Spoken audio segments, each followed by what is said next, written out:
Well, when I pull out the camera bag, it means that we're getting ready to go on a trip. And this time, we're going to see a clinic in Turkey. Stick around. Oops.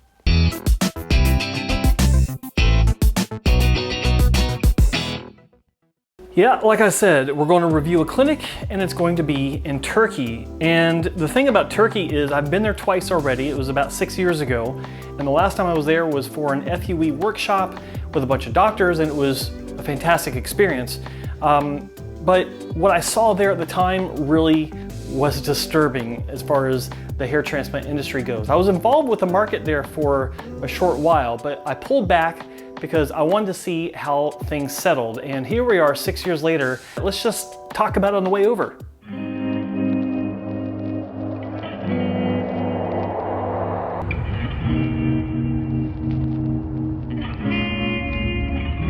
So why am I finally reviewing a hair transplant clinic in Turkey?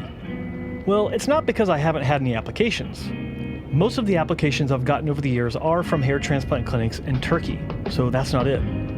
The reason why is simple. It's because none of the hair transplant clinics in Turkey that have applied have successfully met all of my requirements. This doesn't mean there aren't good hair transplant clinics in Turkey. It just means that most hair transplant clinics in Turkey don't put enough emphasis on patient education, and they're not very open about how they perform their surgeries. You may not know this, but around 2010 or 2011, Turkey shocked the industry because of the low prices that were being offered, and it hasn't been the same since. The industry in Turkey built up so aggressively and so fast that it began to look like a race between hair transplant clinics to be the cheapest clinic in the world, and it caught everyone else by surprise. Currently, there are now two types of hair transplant clinics in Turkey. Those that market to you by showing pictures of patients giving the thumbs up right after surgery, and those that market to you by showing you the results with clear and detailed photos on a regular basis. The clinic you're about to visit first applied over 7 months ago. So let's go meet the doctor and have a tour of his clinic. What you're about to see has not been shared in public before. Hello, Mr. Tillman. Welcome to ASMED. We are happy to see you here. My name is Dila, and it's been 7 years that I've been working here. Dr. Koray is waiting for you. Could you please change your mask?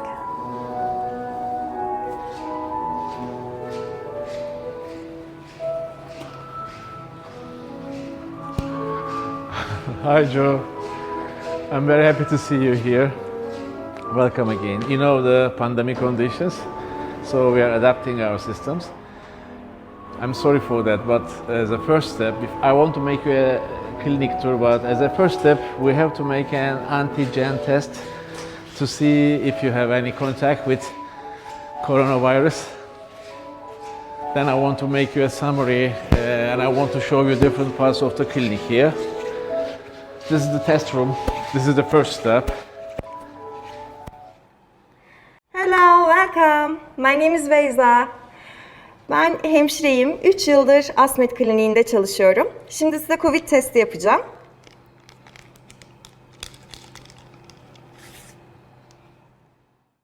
Thanks God, your test is negative, Joe. I just want you to make a clinic tour. I just want to show you different parts of the clinic. You know, this is my third clinic, and I want to start with the lobby.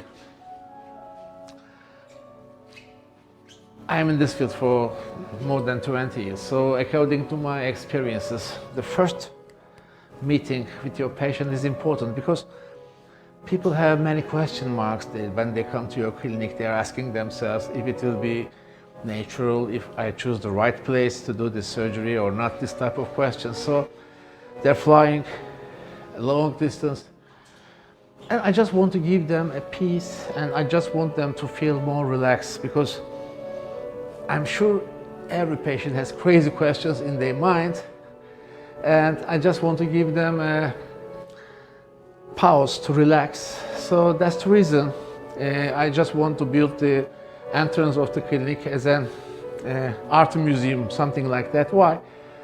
The architect asked me, what is the feeling that you want to give your patients? I just say two things. I don't want to look like a hospital. I don't want to look like a hotel. It's a gallery, art gallery, something like that. That's the reason I choose some masterpieces of big artists, modern art people. So that's the reason I have a violin player, I have a piano player in the lobby. I just want to introduce these art pieces. This is a probably very famous artist, Turkey, Ahmet Güneştekin. This is representing Istanbul. In different languages, it writes Istanbul. It has mosque, church, and representing all the religions here. And this is my lobby. I can make a bigger tour like that, Joe. Please follow me.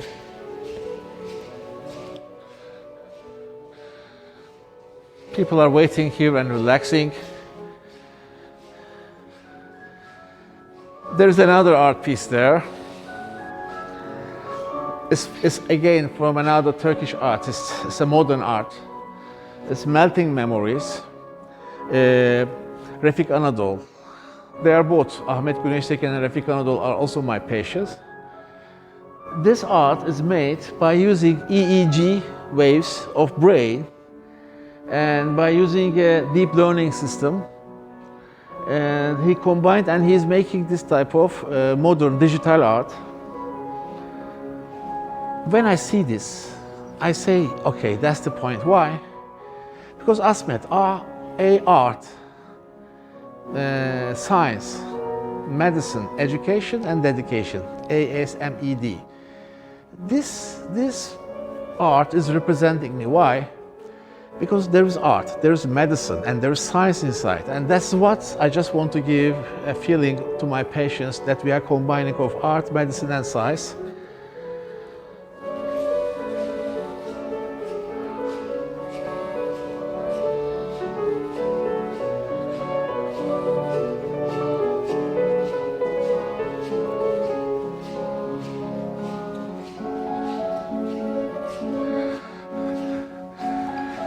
This size, this part, is a meeting room.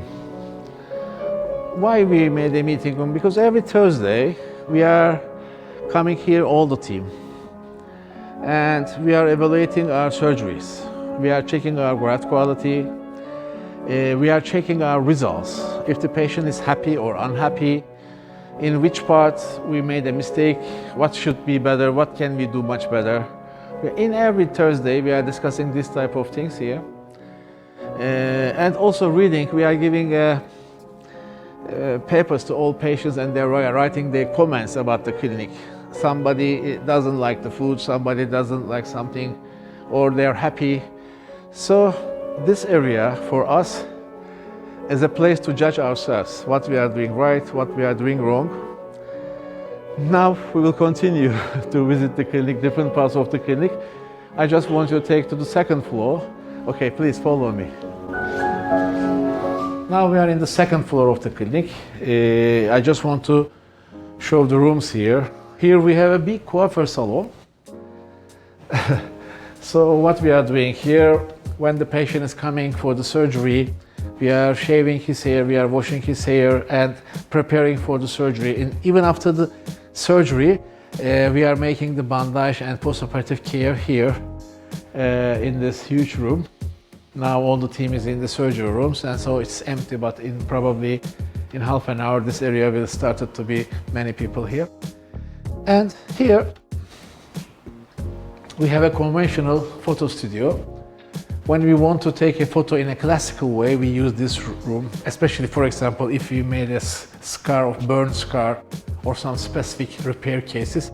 Sometimes we need closer photos, and we use this conventional system. But in general, we use key photo. Key photo is a system you have a chance to take photos in an identical way, with the same light, with the same distance, and with the same angle, especially for before and after photos. With the same light, so you have a chance to compare your results in a better way. So I believe that key photo is a system for identical photography system, and it's very important in our job. And here, keyboard. Keyboard is a robotic scanning system.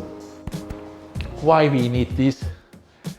Because donor management is everything in hair restoration. And if you are planning just 2,000 grafts, maybe it's not so important, but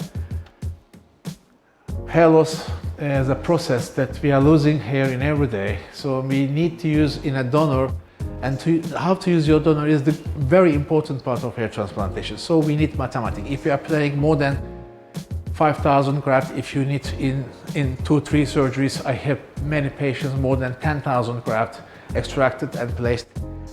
So for a long-term planning, you need mathematics, and keyboard is giving us this. What keyboard is doing? Scanning the donor area, each centimeter square area, the density, calculated density, the thickness of the caliber of the hair, and also in the recipient area. After the surgery, it's counting the grafts and the density, how many grafts per square centimeter, and comparing the graft number with the holes that you created in the donor area, so you have a chance to see the match and how many missed grafts, and it shows also the quality of the surgery. But I believe that this is the future of hair transplantation because donor management is very important. Also, we have to educate the robotic system. It has a deep learning system. We are working with a university, the best university in Turkey, about that system. And we have to educate this deep learning by using a manual photos and educating my keyboard job is belong to Aysel. Merhaba Aysel. Merhaba hocam, hoş geldiniz. Merhabalar, benim adım Aysel. 6 yıldır ASMED'de çalışıyorum. ASMED'deki görevim öncelikle hastalarımızın saçları kesildikten sonra donor analizleri gerçekleştirmek. Sonrasında da robotumuzu eğitmek, robot keyboardumuzu eğitmek. Bunu nasıl yapıyoruz? Hastalarımızın saçları kesiliyor. Saç kesimlerinden sonra dermatoskopla donör bölgelerinden fotoğraflar çekiyoruz. By using micro photos. Ve makro fotoğraflar Yes, alıyoruz. and we are using this system is hair counter system. She's counting one by one, and we are comparing with the countings with the robot, and then we are educating our robot by using Aysel. Evet. Sonrasında da bunları ameliyathaneye gönderiyoruz. Doktor Koray Bey'in operasyon planına göre hastalarımızın operasyonları gerçekleştiriliyor. And the surgical assistants are using this system for extraction because I'm making the extraction plan one day before the surgery, and my team, my surgical assistants are applying this plan 100%. Now I want to take you to another part. I have 12 rooms in the clinic, so my patients coming from abroad, they have a chance to stay here in a safe way, because you know that we take care about detail and the protection because related with pandemic conditions. Before pandemic, we have a social life here. We were playing billiards, live music, everything, and the patients are eating together. But you know, after pandemic, we are mostly isolating our patients in their rooms and servicing them their food in a hygienic way. I want to introduce you to Tülay. She's my director of housekeeping. Merhaba Tülay. Merhaba, ismim Tülay. Housekeeper direktör olarak çalışmaktayım. 8 yıldır ASMED'deyim. Burada 12 tane hasta odamız var. Hastalarımızın güvenli şekilde konaklamalarını ve hijyenik koşullarda yemek yemelerini sağlamaktayım. Yes, she's also my friend. Now I want to take you to a different part of the clinic. Now we are at the 3rd floor. Here we have surgery rooms. But before the surgery rooms, I just want to show you the sterilization process. Hacer is responsible from sterilization. Merhaba Hacer. Merhabalar, Hacer ben. 16 yıldır ASMED'de çalışıyorum. Sterilizasyondan sorumluyum. Şu anda kirli alanda bulunuyoruz. Operasyon odasından gelen aletlerimizi solüsyonumuzun içerisine yerleştirip, fırçalayıp, ultrason klin cihazı dediğimiz ses dalgasıyla çalışan cihazımıza yerleştirip, durulamasını yaptıktan sonra kurulamaya geçip konteynerlerimize yerleştiriyoruz. Şimdi paketleme tarafı yarı steril alana geçiyoruz. Burada paketlerimizi konteynerlerimize koyup otoklava hazır hale gelmiş oluyor. Burada da konteynerlerimize özel indikatör yerleştiriyoruz ve kilitliyoruz. Kilitledikten sonra artık otoklava hazır hale gelmiş oluyor. Çift yönlü otoklavımızda 134 derecede çalışıp 90 dakikada süre zarfında devam ediyor. Teşekkür ediyorum. Ben teşekkür ederim. Now it's time to see the surgery rooms. We are passing a corridor here, but We also have some lunch area for our patients.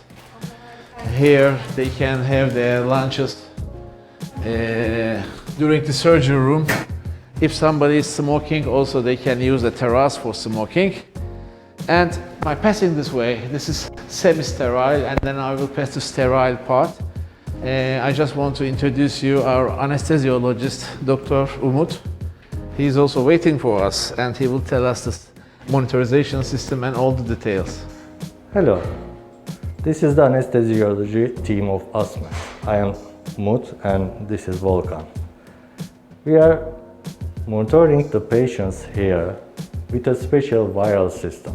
We can see their vital signs, here a central monitoring system, here mobile monitoring system, it's a kind of application. And even if they are in their own room, we can see their vital signs. We can continue to see their vital signs. Also, in the operation, during the operation, if they have any problem of nervousness or pain, with special pain management, with special equipment, and also sedation. Now we are in the sterile part. In ASMED, all the operations are done in real surgical operation rooms. We have HEPA filter system that we are cleaning with fresh air, the room, all the air in minutes, many times. Now my team is practicing. In ASMED, education and education practice is very important. We have a special system for practicing. Merhaba kızlar. This is key hat. Key hat is a system for, I'm using this key hat for placing and also for extraction. And now they have to finish their education before touching any patient. It takes many years because hair transplantation is really hard job, and you need time, you need practice. And now I want to introduce you their team leader, Melis. Melis merhaba. Merhabalar, Melis ben. 8 yıldır ASMED'de çalışıyorum. Şu anda Sabina'nın eğitimindeyiz. Gerçek kadavra derisi üstünde manuel FUE pratiği yapıyoruz. Gerçek hastaya geçmesi için kadavrada 10.000 graft çıkartması gerekiyor. Bu biraz tecrübe isteyen ve vakit isteyen bir iş. O yüzden Sabina'ya eğitim bitene kadar yardımcı olacağım. Sabina, we are working with Sabina for nearly 4 years. She's very good for placing the grafts. Now it's time for education, for extraction. Melis is very experienced for extraction, and Sabina just started for extraction with a real cadaver skin. Evet, seni tanıyalım. Merhaba, Sabina ben. 4 yıldır ASMED'de çalışıyorum. Daha önce hiç hastada extraction yapmadım. Şu an gerçek kadavrada çalışıyoruz. Bir an önce extraction grubuna katılmak istiyorum. Eğitimi tamamlamasını bekliyorum. And on the other table, you see Rabia. Rabia, we are working with her for 4 years, and Shuheda for 2 years. She's very good for placing. She already started extraction, and Shuheda has started to learn how to place by using keep. Merhaba Rabia. Merhaba ben Rabia. 4 yıldır ASMED'de çalışıyorum. Şüheda'ya kiyet üzerinde KİP yardımıyla ekim eğitimi veriyorum. Bu işlem biraz zor ve sabır isteyen bir süreç. Bu yüzden kiyet üzerinde 10.000 kökü tamamladıktan sonra benim onayımla birlikte hasta üzerinde 50 graft ekmeye başlayacak. Merhaba, Şüheda ben. 2 yıldır ASMED'de çalışıyorum. Şu anda kiyet üzerinde eğitim alıyorum. 10.000 sayısına ulaştıktan sonra da ekime geçeceğim. Her şey yolunda gidiyor şu anda. Çok güzel ekiyorsun ha. Teşekkür ederim. Valla, bravo. Okay, let's go to the surgical rooms. For hair transplantation, you have to spend many hours in the surgical rooms. So you have to relax your brain, and also you have to relax your muscles for a better performance. I just want to introduce you our training teacher, Gül. Now they're relaxing. Derin bir nefes verdik. Al burundan nefes. Açımızı yavaşça değiştiriyoruz. Derin bir nefes verdik. Omuzu geriye doğru yuvarlıyoruz. Merhaba, ben Gül Hoca. ASMED'de 3 yıldır çalışmaktayım. Burada ekip arkadaşlarımızla operasyon arası stretching yapmaktayız. In ASMED, I have 6 different colleagues. And Dr. Akbayramoğlu is one of them. And now he's operating his patient.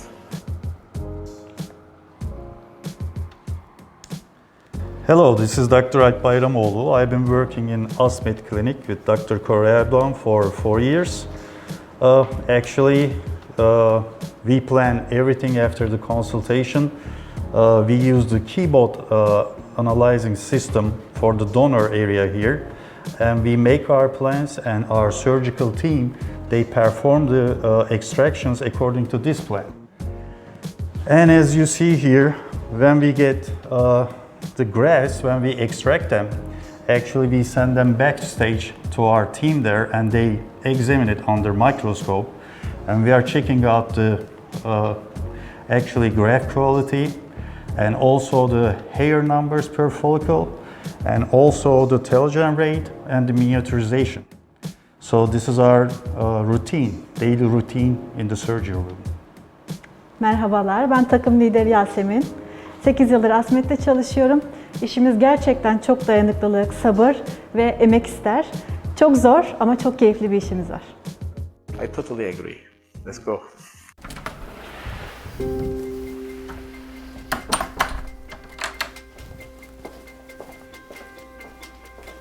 Right, so unless you've been living under a rock for the past year and a half, you know that there's been a pandemic, and it's summer 2021, and so traveling isn't really that easy to do right now. So obviously I did not actually go to the clinic. One thing that I've been doing when clinics apply to be hair transplant mentor clinics is lately, and you might have seen this in a couple of my reviews lately, where I'm actually asking them to do a video walkthrough of the clinic.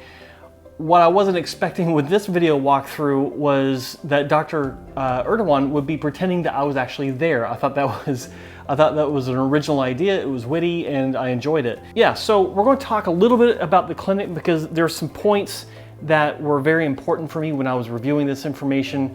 What we saw was what was okay for the public to see. There were some other things beyond that part of the video that were for me only, and as part of the process I go through when I'm talking to clinics. But what I want to touch on is, first off, it is obviously a very beautiful, large clinic, and that's certainly something for Dr. Erdoğan to be proud of. But when I'm looking at clinics, the aesthetics, beyond just being clean and an inviting place, don't really mean much to me. It's certainly impressive, but what I like to see is like what we saw with the meeting room and the way that he explained how they review different cases. They review different issues that are going on with the clinic. They review patient feedback. They review patient results, sometimes great results, sometimes maybe the patient isn't so happy. And they review what they did and talk about what they could do better. And I think that that's an extremely important point to take from this, and it's one of the critical things that any company, doesn't matter if it's hair transplantation or a coffee shop, it doesn't matter.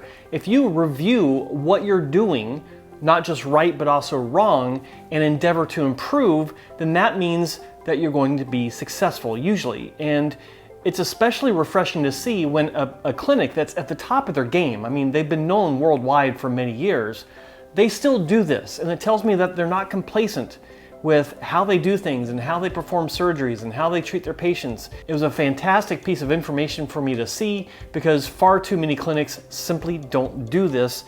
All of them should. Other things I liked, the photo room. If you've been a follower of my channel for any amount of time, you know that I'm a stickler for photos. I basically wrote the book on how to take proper clinical photos. ASMED has been doing it great since I first was at their clinic in 2015. I actually spent 3 days in their clinic back in 2015 for an FUE workshop, and I engaged with Dr. Erdoğan's team on multiple levels, and I talked to them about how they take their photos, and I didn't have any constructive criticism to give. They do everything right, but obviously they up their game with the K photo system, a 360-degree standardized photo system so that every photo of every patient is taken the same way. Consistency is key.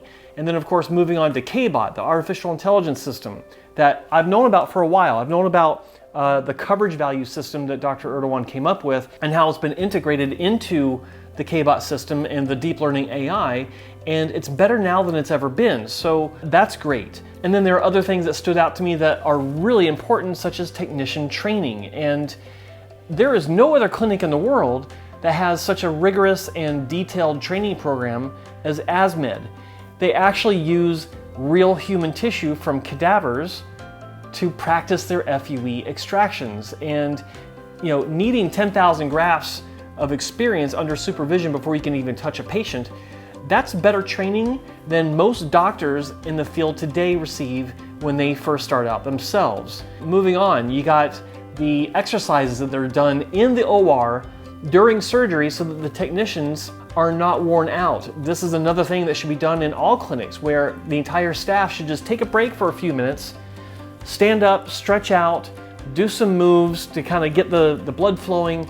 It keeps you alert, it keeps you fresh, and it makes these long days of marathon FUE sessions much easier to tolerate. I took away from this walkthrough, not that the clinic is super nice, not that the clinic is very impressive to see. I take away from this video walkthrough that Dr. Erdogan is on the cutting edge of patient care.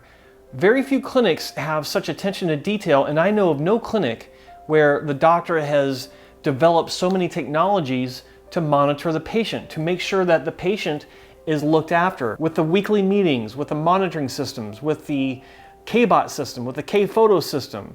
There are other developments that he's come up with that also help to improve the surgery, but I just think it's important to take away from this that the clinic is all about improving the experience for the patient and also improving the surgery for the technicians and making sure the technicians are up to the job. So with that out of the way, I just want to touch on a few things there.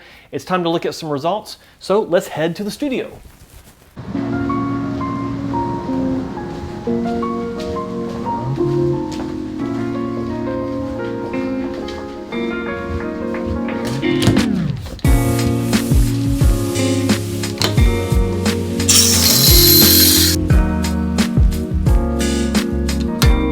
Right, so we're finally in studio where we're going to be analyzing some of the results coming out of ASMED. And if you're a subscriber already and you follow the hair transplant channel, you know that we like to analyze photos. Okay, so let's just cut to the chase. Starting off with the first patient, 23-year-old male presenting as what looks like a diffused Norwood 5 or Norwood 5A or Norwood 6.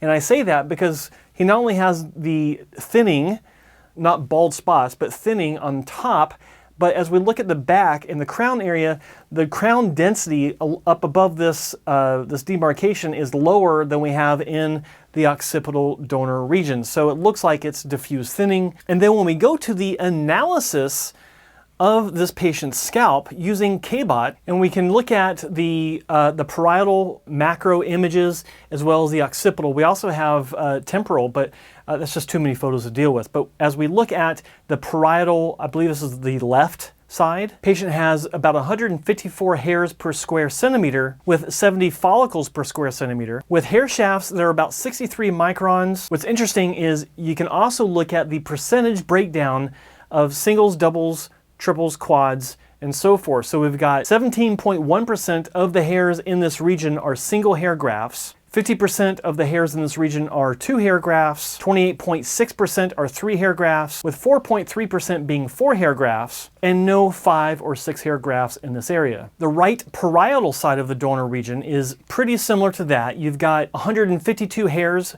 per square centimeter with 71 follicles per square centimeter. Hairs are still the same 63 microns, and the hair shaft number percentages are also very similar, with single hair grafts being at 16.9%, 2 hair grafts being a little bit higher at 53.5%, 3 hair grafts being 28.2%, 4 hair grafts 1.4%, and still 0% for 5 and 6 hair follicular units. And then the occipital analysis, and this is where, I mean, this is the pattern that you'll see on most patients where it's different in the occipital than it is in the parietal. In this case, he has an average of 76 follicular units per square centimeter with 208 hairs per square centimeter, still at 63 microns per hair shaft. And then looking at the hair percentages, this is where it's different. You have a lower number or percentage of single hair grafts compared to the parietal region at 11.8%. 2 hair graft percentages goes down to 38.2%. 3 hair grafts is 22.4%, and then it gets interesting with 4 hair grafts at 19.7%, and then 7.9% for 5 hair grafts. And of course 0% for 6 hair grafts. Those are pretty rare, but not unheard of. Being a surgery that was performed in June of 2020, and then I received these photos in May of 2021, and they were taken before May of 2021. I don't have the exact time frame of the result, but it's less than 11 months. I think it's actually 9 months. So as we look at the result, 3,010 grafts, it's a great result. The hairline is basically filled in where it was. It doesn't look like they really lowered it very much, but the coverage through the top is very full, but then when we look at the overall presentation of the patient, he's got a much cleaner haircut. It's much more befitting of the hairstyle that he's got going on and the result. But it's nice to see that there's no patchiness. And this is the testament to using the calculations, and they take only a certain number of grafts from each square centimeter that allows for this balanced appearance. It doesn't look like it's patchy, like too much was taken from one area versus another. And this is what coverage value helps to establish. And it basically looks like he hasn't had anything done. Second patient, 39-year-old male presenting with what looks to be about a Norwood 3V type of loss, where he has the recession in the temples. The central hairline's a little bit more recessed than a typical 3V. This is more indicative of like a Norwood 3A, but because he has thinning in the crown, that does make him a 3 vertex. The difference with this patient and the previous patient, the first one, is when we look at I'm not going to get into all those analysis images because that just takes up way too much time, but his micron diameter is 68 microns compared to 63 on the previous one. I will be talking about the differences in hair shaft diameter just so you can apply that to the visuals. But yeah, so the great thing about this is an early result. The surgery was only in December 2nd of 2020, and again, I got these in May, so at the latest, it's a 5-month result. And as we go through the images here before surgery, it looks like he's a pretty good candidate, a little bit of thinning in the lower temporal regions, but as we go all the way around, the donor area itself looks pretty strong. And I love in these shots where they're mapping out that donor region, they're going high, they're going low, and they're going forward on the sides to maximize all of the viable hairs that are available in the donor scalp. And this is something that you just don't get with FUT surgery. It is much more limited. You can get higher density of grafts, so there's a trade-off, but the benefits with FUE in this case, when it's performed properly, where you are utilizing the entire donor area, not just the FUT donor area, which are two separate things. And in this case, it's a success because as we look at the result and we look at the different angles of the donor region, it looks untouched, and this is what you want. Of course, the result on top, it's looking really nice. It's early growth, but it's looking very natural. And when we look at the back, it's not filled in yet. It's early days, it's 5 months at the most, but it's really nice progress for, looks like a great surgery. Next up, 46-year-old male presenting with Norwood 5A loss. Very, very bald on top, clean bald on top. We look at the crown region in the back, you can see that it doesn't quite drop down to a Norwood 6. He is on his way. It is thinner down here, but it stops just short of being a Norwood 6, so it's Norwood 5. The interesting part about this case is the hair type. You remember the hair shaft diameter on the previous patients, 63 and 68 microns respectively. His is 58, much finer than the second patient, still finer than the first patient, but the density, he's got 98 follicles per square centimeter in the occipital region. So that's the difference usually. This is pretty average as far as comparing Caucasians with lighter hair versus darker hair. When we look at the extraction pattern, or the donor mapping, excuse me, they went high in the parietal region, they went low and high in the back, down into the nape, and then just below the crown itself. And then the hairline placement, it's really nice. It's high, it's age appropriate, and as we progress into the results, I mean, it's life-changing. It looks fantastic. This is something that I like seeing as a very bald guy myself, formerly. I know how a result like this feels, and so really happy for this guy. Looks fantastic. Next up, 44-year-old male presenting with what looks to be Norwood, we'll say Norwood 4. It's between Norwood 3V and Norwood 4 loss. And the details of his case show that the hair shaft diameter is 55 microns with a donor density in the occipital region of 116 follicles per square centimeter. Going through the pre-surgical photos where donor areas mapped out, they're getting all the key areas. Looks like they're going a little bit higher in the parietal areas because it might be a little too thin just above the ears, which is fine. And then the surgical photos, you can see that they not only did the front, they did tap that crown region. And the surgery was performed October 23rd of 2020. The maximum age this result would be 6.5 months. So more to come in the crown. Overall, a really transformative result. The hairline and the facial framing is really strong. And even at this stage of growth, the crown's got a big improvement with more to come. This 32-year-old male presented with what looks to be about Norwood 5A diffuse loss, not a little bit more than diffused, but he had a lot of hair loss. So what's interesting about his case is when you look at this donor region, the way that they mapped it out, they didn't bother with doing all the drawings that you normally see in the donor region, because his entire donor region, from temples all the way to the back, into the nape, up into the lower crown, it's all strong. The density of his donor region is 123 follicles per square centimeter with a hair shaft diameter of 55 microns. The guy's got a lot of donor hair. So on April 5th, 2019, the team at ASMED transplanted 5,357 grafts, and here's the result. Boom! I mean, the guy looks phenomenal. I wish you could see his face. I had to, I got to blur up their faces, but he just looks so happy. And why shouldn't he? I mean, this is a fantastic result. Little thin in the crown, but it's only 5,300 grafts for such a large area of loss. A small second session will fill that in nicely, and the donor region still looks untouched. He has a lot more grafts available, and you look at the framing of the face, the graft work looks very natural. Nothing else to say. Another 32-year-old male presenting with full-on Norwood 6 loss, and the stats on his donor region are a lot more average. Hair shaft diameter is 57 microns with a donor density of 82 follicles per square centimeter. And then when we look at the results, surgery performed June 10th of 2020. At the latest, it's an 11-month result. Boom! Like, this is this is fantastic. And a couple things I like about this, obviously the hairline looks fantastic. It's very natural. It looks like there's a nice amount of singles in the front. But what I like about the profile shot is you can see that not only is the height appropriate for someone that had so much hair loss to begin with, it's an ideal Norwood 2 hairline. But what I really like about this is when we look at the back, you can see the crown, it's a nice development with the crown growth. But then as it's tilted up a little bit, you can see how it's blended into the top of the vertex here and the mid scalp, and it's a beautiful transition. There's not a drop off in density, like, oh, we're going to do this density here and then this density here. It looks like it's a nice gradient. And keep in mind, in the surgical photos, you can see, or when it's mapped out, you can see how far forward they went. They did go high, they did go far forward. They really maximize that donor region. And with this new haircut he's got, the new hairstyle, he looks like a different guy. Like, again, I wish you could see his face. He looks like a completely different guy for the better.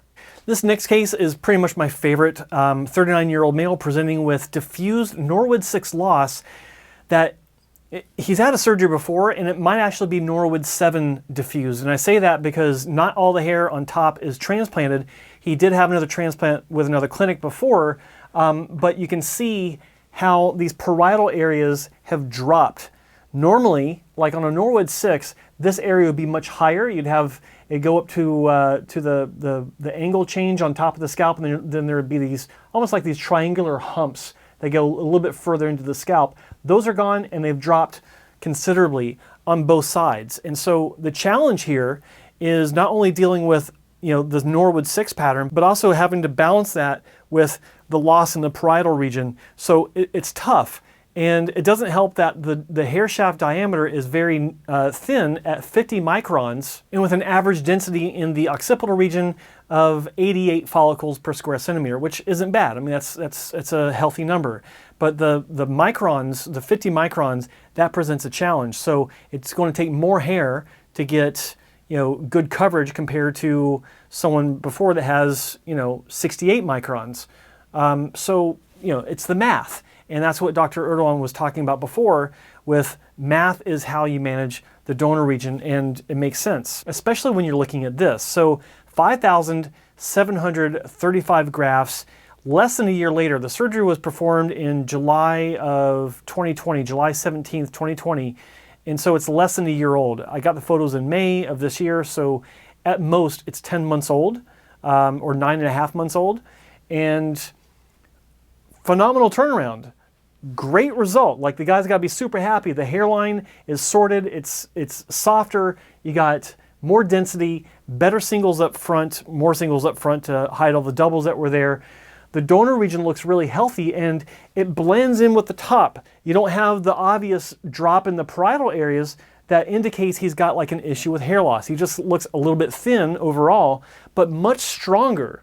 A much stronger head of hair. He can style it, it frames his face, and it's a huge win. So well done. So that's about it. I don't want to get into more results because of two reasons.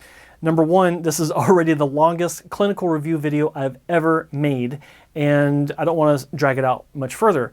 But the other reason is because there are so many great results on ASMED's website and YouTube channel that are very well documented with clear, detailed imagery. Just go there. I'll have the link to the website and the link to their YouTube channel down below in my description, and I highly encourage you to go visit them. But I want to give a few thoughts about Dr. Erdogan himself based on my experience. I've known about Dr. Erdogan for several years, but I met him in 2015 in his clinic in Istanbul, his previous clinic, and I spent 3 days there, and I was already very impressed with how he does things. Seeing him now and talking to him over the years and seeing him at different conferences and hanging out with him, I've come to the conclusion that Dr. Erdogan is the single most influential doctor in the entire industry of hair transplants for the past 10 years. And when I say that, I mean, it's a big statement, but it's also like, how can he not be? Look at everything he's developed. He's developed this deep learning artificial intelligence system for mapping out the donor region using coverage value, which he also came up with. And the technicians are using this KEEP system to place grafts, which I know several of the clinics that are adopting this tool for placement, but also the training that he's set up for his technicians, where they're using actual cadaver tissue, and the technicians need 10,000 grafts, the whole 9 yards. You saw it all. So what you don't know is that Dr. Erdogan did this all under, he was under pressure from the industry at large to not do what he does, to do things differently. And he walked away from everyone, and this is what he's been able to accomplish. When you look at the Turkish hair transplant market, I said before I stepped back because I wanted to kind of distance myself from it because it was so crazy. I'm happy to be involved again with Dr. Erdogan and ASMED because ASMED is the first clinic that ever came out of Turkey that gained worldwide recognition, not for low prices, but for quality. And I remember doing, just reading a lot of comments about the clinic over the years where people didn't care about the pricing. Many comments were such as, even if it was the same pricing as in North America, I'd still go to ASMED and Dr. Erdogan, and that's powerful. People were interested in ASMED not because it was a cheap Turkish clinic, but because it was a world-class clinic. And that is invaluable right there. So that's all I'll get into. This is a very long video. It's taken me a long time to make it. Dr. Erdogan and the team at ASMED, congratulations. Thank you for your application. I'm glad to accept you as a hair transplant mentor clinic. And for all of you watching, go check out ASMED's website and their YouTube channel. And of course, my YouTube channel. If you haven't subscribed, subscribe, like, all that good stuff. You know the drill. We'll talk to you later. Peace.